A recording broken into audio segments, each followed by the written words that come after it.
Ali Fall salaamaaleykum. waaleykum salaam Babacar. di nuyu El Hadj Ndiogou Diène conseiller nga ca agence couverture maladie universelle di loolee ñu ne dafa war a yombal am paju ci réew mi. bëri lool léeg-léeg ay jafe-jafe ak i werante bor bi ngeen ni da ngeen ko doon bala ñoo xuus ci waxtaan bi ndax li ñu gën a yitteel tey mooy wàllu dialyse bi ndax compliqué na ci ñi nga xam ne dañoo war a def dialyse te wékku ci CMU. bakkan a ngi jot yu bëri te doon na yitteel lool ci ñi nga xam ne ñoom la dal ak seen njaboot CMU tey ji bor bi ñu woon 15 milliards ñu amal ko hôpital yi teñ ni génne nañ 15 milliards yi est-ce que yegg na fa mu war a yegg ñëpp jot nañ ci wala lu ñu annoncé woon képp la. waaw jërëjëf Babacar maa ngi lay nuyu encore une fois donc di la remercier ci invitation bi di nuyu également El Hadj Ndiogou donc di nuyu naataango yi ma fi fekk yëpp. Donc, ci boo ko permettre nga may également me rendre un hommage donc à titre posthume donc à Cheikh Seydi Aboubacar Mbengue donc le premier directeur général de l'agence de la couverture maladie universelle donc arraché à notre affection il y a quelques années donc mu nekk loo xam ne ba tey ñu ngi koy jooy te noppeeguñu donc di ko ñaanal bu baax a baax fu mu tëdd yàlla xare ko fa àjjana ay yaxam sedd bu baax a baax waaye juróomu jigéen bi mu fi bàyyi également ak ay magam ak rakkam yàlla may leen xolu muñukaay di ñaanal également directeur général bi fi nekk donc docteur Bocar Mamadou Daaf par rapport ak chantier yi nga xam ne entamé nañ ko donc di yaakaar ne dinañ ci am ndam bu baax a baax maintenant pour xuus ci sa question bi je crois que c'est une question assez récurrente qui revient tout le temps concernant 15 milliards yi nga tudd léegi parce que xam nañ ne effectivement suñu rapport ak hôpitaux yi donc amoon na benn période boo xam ne xawoon na ñagas tuuti parce que effectivement yore leen xaalis bu xawoon a takku donc il faut dire que c'est grâce quand même au chef de l'État donc son excellence donc Macky Sall waaw que période du Covid-19 bi quand même il a fait l'effort jox ñu 15 milliards yoo xamante ni ne ñu nañ ci profito pour éponger quand même toutes les dettes donc liées à la couverture maladie universelle léegi bi ñu demee ba ci biir waxtaan ak hôpitaux yëpp donc waxtaan ak ñoom évaluer dette bi xool lan war a fay ak lan warul fay bi ñu waxtaanee ak ñoom ba juboo ñu toll ci quasiment 11 milliards et quelques finalement de 15 on est passé à 11 milliards 400 millions des choses comme ça donc ñu éponger loolu yëpp donc ñun mën nañ jàpp ne lépp loo xam ne ni wàllu bor la ci année yii ci jusqu'en 2019 31 décembre CMU fay na ko donc ci 15 milliards yi nga xam ne ni son excellence Macky Sall donc a donné ça au chef de. est-ce que xaalis bi yegg na ndax tey procédure état ak yoon est-ce que xaalis bi yegg na fa mu war a yegg ñi ci war a jot nañ ci. oui xaalis bi jàpp nañu egg na fi mu war a egg ndaxte waxtaan nañu ak ñoom encore une fois teg nañ facture yi xool li nga xam ne ni ñoo jaadu ak yi jaaduwul ñu teg ko fee li jaadu ñu wax ak ñoom déggoog ñoom ci ay semaines ñu waxtaan ak ñoom ba juboo ci montant yi nga xam ne ni moom la leen jox xëy na nag bon bor moom moo demee noonu kii danaan la man lii laa la yoreel yow mi nga xam ne yow yaa ko yoreel ñun dañuy saytu dañu am ay médecins yoo xam ne ni dañuy dem xool bor bi ba xam li ñu wax méngoo na ak li am donc souvent ñu gis ne souvent day am écart mais dañuy waxtaan ak ñoom ba juboo donc bu ñu juboowee ci li ñuy juboo ñu fay leen donc ñun noonu la ñuy def ak ñoom que jàpp nañ ne fi ñu toll nii alhamdulilah ñu ngi sant yàlla bu baax a baax ndax encore une fois comme ni ma ko waxee jusqu'en décembre 2019 wax dëgg yàlla bor yi nga xamante ne woon ñi ngi koy wax pour CMU yëpp épongé nañ ko et loolu je pense que sant yàlla la ci enveloppe 15 milliards yi ñu joxoon néanmoins il faut reconnaître que dette bi nag day reconstituer wu te il faudrait que aussi nit ñi jàpp ne couverture maladie universelle ci dëkk boo dem ak bor ñoo ànd c'est normal parce que mënoo gis benn système assurantiel ci àdduna bi bu excédentaire amul ça n'existe pas donc CMU ak bor ñoo ànd il ne faut pas que nit ñi yaakaar ne bor c'est quelque chose d'extraordinaire ci li ñuy def nii non parce que ñoo ànd parce que nit ñi dañuy dem di faju te foo dem faju da nga fay bàyyi facture bi ñu indil ñu ko daañ ne diw ñëw na def lii ak lii et donc par conséquent yore ngeen ko donc facture yooyu nag mën nañ koy di dajale ba benn instant donc ñu xool xam ne bu ñu amee xaalis bi budget bi daaj koy dem fay mais bu ñu amul xaalis bi dañuy jàpp ne ki yoreel nañ ko def nañ contrôle xam nañ ni lii lañ ko yoreel te bis bu ñu amee xaalis bi lañ koy fay donc loolu amul problème. léegi facture yooyu. déggoon nañu ay jamono ngeen ni dafa am facture yu tey seen xel ba tax da ngeen ko war a gëstu saytu ko ñan ñooy def loolu l'hôpital yi ñooy def ay facture yu tey xel loolu laa. waaw mën nañu ko waxee noonu ndaxte nit ñi ci hôpital yi la ñuy fajoo ji donc demuñu ci hôpitaux yi la ñuy dem di fajoo ji te gis nañ ne am na facture yoo xam ne wax dëgg yàlla ñun bu ñu egsee ci ñun bu ñu ko xoolaatee ba ci biir dañuy xam ne am na yoo xam ne nii teguwul ci yoon. et donc ñu xam ne ay njut ñaar da ci am. bon xëy na mën na nekk erreur de leur part ñun dañuy considérer ne rek ay erreur la. ay donc xam nga ñun ñëpp ay nit lañ am na yoo xam ne mën na la échapper. mën na nekk ay erreur am na yoo xam ne mën na nekk de bonne foi comme am ñoo xam ne mën na nekk de mauvaise foi loolu du ci ñàkk ci système bi mais ñun dañu fexe ba ñun xaalis bi ñuy jox nga xam ne nii dañ ko war a fayee pour nit ñi war a mën a am jot ci paj mi donc nañ fexe ba buñ koy joxee nañ ko joxe ci anam wu leer nañ donc loolu moo tax souvent day am ay retard nit ñi di yuuxu woy yoreel nañ ñu 1 an yoreel nañ ñu kii te yooyu yëpp sax il faut que ñu relativiser parce que système de contrôle bi ñu yor dañ koy contrôler à 3 niveaux donc ba tax na parce que xaalis bi ñu yor duñ ko joxee noonu rek El Hadj Ndiogou du ñëw ne ma envoyé naa la facture 100 millions fay suñu fay la loolu mënul nekk donc il faut que ñu contrôler xool ba xam li nga wax méngoo na ak dëgg xool ba xam ñi fa ñëw faju est-ce que effectivement jot na ni ci paj mi ak niñ ko war a joxe donc yooyu yëpp bu ñu ko contrôler ba pare nag door a mën a jaar à la caisse pour dem fay mais loolu yàqul dara ci système bi ndax mi ngi continuer di fonctionner ñu ngi liggéey en parfaite intelligence avec hôpitaux yëpp au Sénégal et je crois que loolu aussi lu ñu jar a saluer la. léegi couverture maladie universelle ni ñu ko waxee ba ko Macky Sall di xalaat mooy yombal paj mi ci réew mi ci ñi seen loxo jotul ginnaaw man de maa ngi Ndiogou mosunoo dajee ko ni CMU faj na leen léegi fu ñu fi toll nan est-ce que lawin wa nga xam ne moom lañ ci yaakaaroon am na ca. waaw parce que damay jàpp ne loolu moom da ngay sànni xeer rek parce que boo nee te loolu sax da ngay tax ma tontu la tontuwaale Awa Mbaye parce que keroog maa ngi ko dégg mu toog fii ne effectivement moom c'est très rare est-ce que am na nit ñoo xam ne nii tey jafe na nga taseeg nit. ñu ni la Pikine ak Pout mosuñ fa daje. man la Babacar déglu ma wax la tey heure bii may wax ak yow il y a près de 4 millions de Sénégalais ci mutuelle de santé yi 4 millions de Sénégalais. te boo xoolee quasiment genn wàll gi nag mooy ñi nga xam ne ni ñoo am bourse de sécurité familiale mooy les bénéficiaires xam nga ñooñu dañu leen di jël enrôler leen directement ci mutuelle de santé yi et gratuitement ñoom ak seen i njaboot donc ñooñu rek toll nañ ci quasiment 2 millions yeneen 2 millions yi mooy ñi nga xam ne nii ñi ngi ci mutuelle de santé yi au Sénégal un peu partout et je rappelle que ñi ngi ci 676 mutuelles de santé tey commune boo dem Babacar sax nga dëkk boo fa demee boo fa laajtee ñu wan la mutuelle bi fi mu nekk El Hadj Ndiogou Pout bee même chose boo fa demee ñu wan la siège yu mutuelle yi fi mu nekk donc pour vous dire que c'est une réalité du loo xam ne nii dañ koy inventé parfois ma dégg leen fii ñu xaw ma sànni xeer yooyu noonu wax CMU mais en réalité c'est des choses qui existent et qui sont vérifiables donc mutuelle yi ma leen di wax nii. mais pourquoi askan wi chaque fois jàmbat bi benn lay doon ñu bëri naan man de gisuma ko yëguma ne sax noonu am na. waaw mooy problème bu amoon kay. non 4 millions 5 millions nit ñi de xam na mais loolu moo amul. c'est que El Hadj Ndiogou encore une fois gis nga c'est normal n'oubliez pas qu'on vit dans un pays qui s'appelle Sénégal c'est tout à fait normal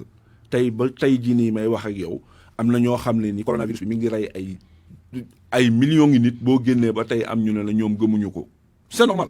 nit moo bindoo noonu. donc ba tey jii nii da ngay gis effectivement ñu naan la mutuelle te nag naa la xamal benn affaire ñiy wax ne souvent mutuelle moom du suñu aada. waaw xëy na du suñu aada xëy na mais nag il faut reconnaître que am na ay dëkk yoo xam ne comme mën naa citer ay Thiès ay yenn dëkk yoo xam ne yàgg nañ ci mutuelle de santé avant même ñuy créer agence la couverture maladie universelle pour vous dire que am na ñoo xam ne ni gëm nañu mutuelle te ñi ngi ciy faju bu baax a baax xëy na ñu ci ëpp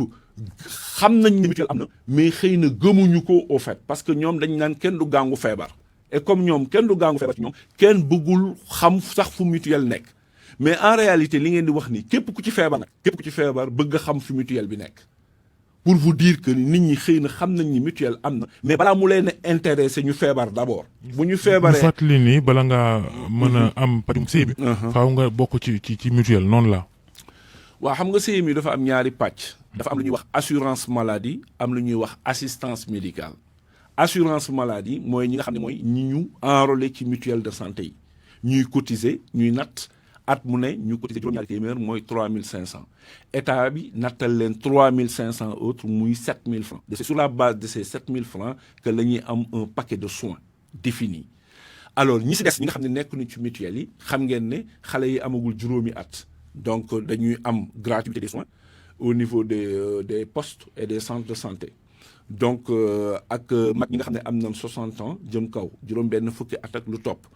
Également césarienne bi elle est gratuite au Sénégal loolu également c'est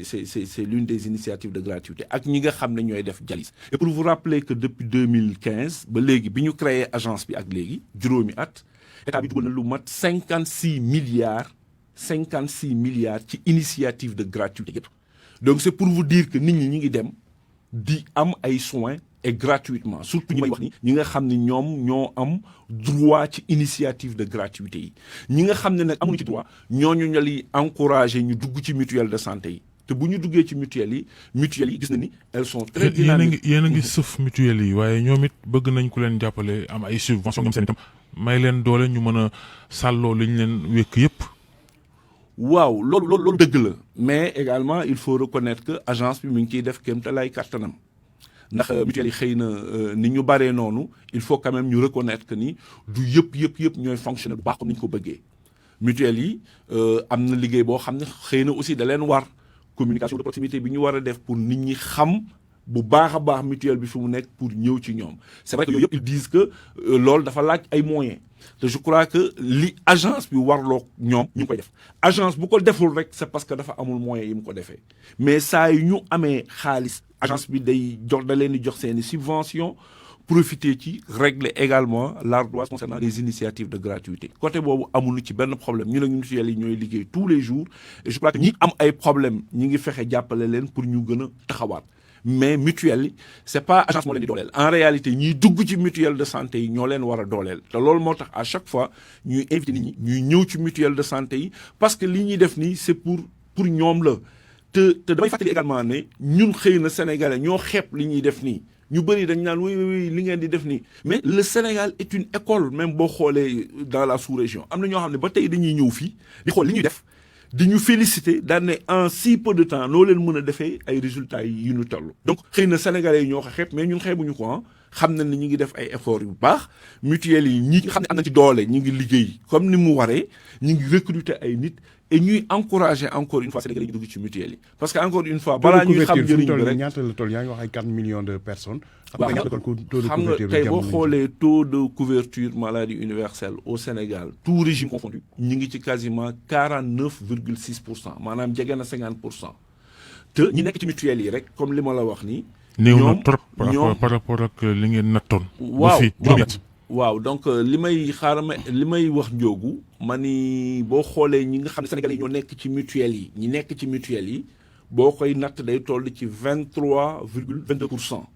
ñooñu nag ngay boole ñi nga xam ne ni yow par exemple nga xam ne am nga IPM Babacar am na IPM ak ñi nga xam ne nii donc c'est des fonctionnaires de l'État am li ñuy wax ay imputation budgétaire ñoo ñëpp bul leen boole donc mooy xaw a jege 50%.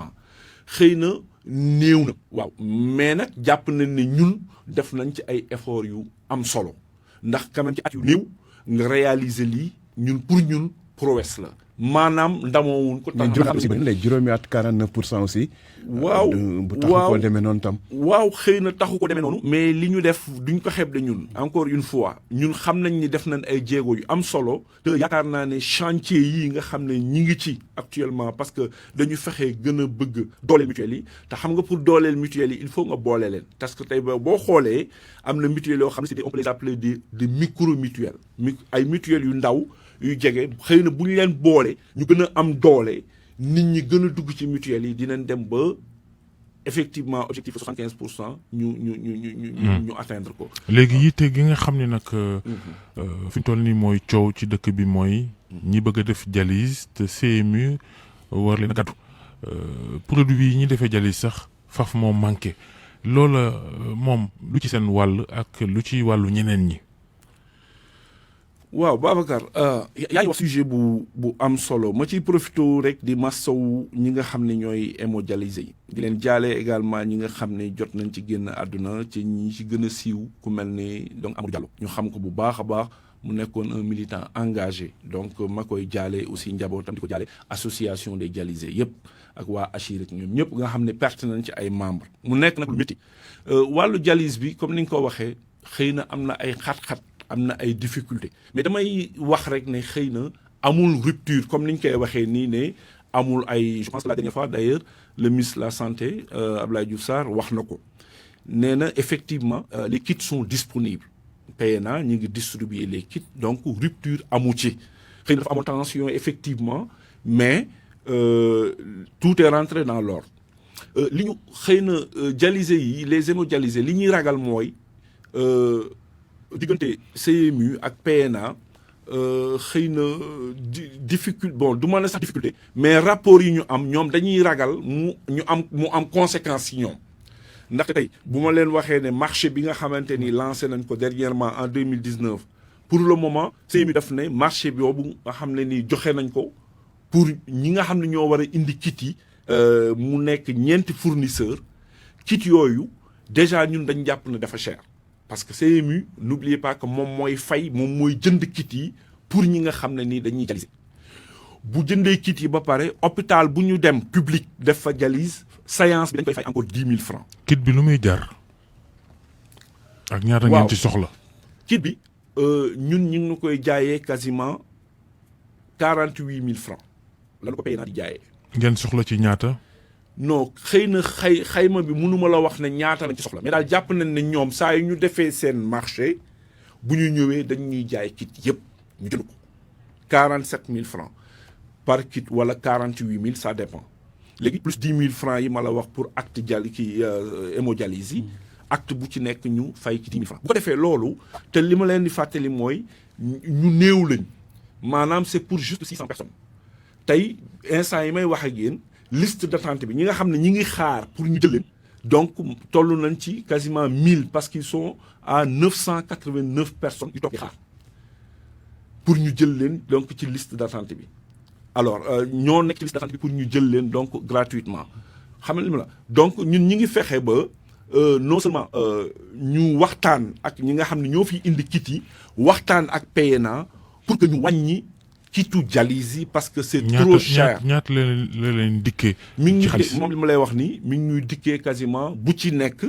mi ngi ñuy dikkee. globalement ñu mu leen dikkee bu dee globalement ak acte beeg yooyu ma fàttali que ne ren rek 2020 bi fay nañu PNA lu mat 8 milliards quasiment 200 millions 8 milliards 200 millions ren en 2020. ci dialyse uniquement donc et loolu c'est juste pour une cohorte de moins de 700 personnes. boo leen xoolee initiative de gratuité yi budget bi 40% yi uniquement day def dialyse. ñaata malade roño ñoo am ci réew mi ñuy def dialyse ñaata lañ toll.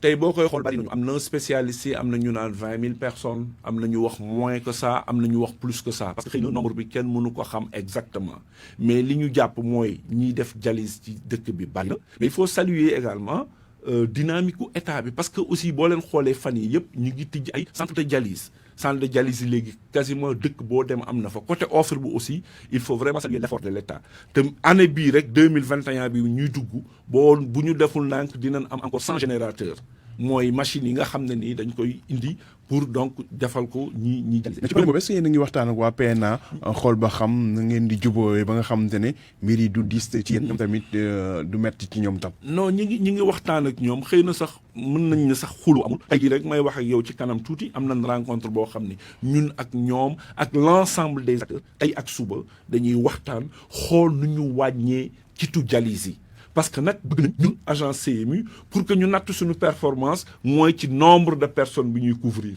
te xam nga bu dee dialyse bi muy 700 personnes loolu de performance ñun li ñu bëgg mooy 2021 bi au moins ñu dem ba quand même au moins 1500 personnes ndax yaakaar nañ ni bu ñu wàññee kit yi wàññi ko bu baax a baax séance yi ñuy wàññi ko donc jàpp nañ ni mën nañu couvrir beaucoup plus de malades que li ñu couvrir actuellement. jërëjëf Ali Fall conseiller ca agence couverture maladie universelle CMU nga yor fa wàllu xabaar ak jokkoo jërëjëf El Hadj Ndiogou Diène mbokk yi ñu doog jàmm.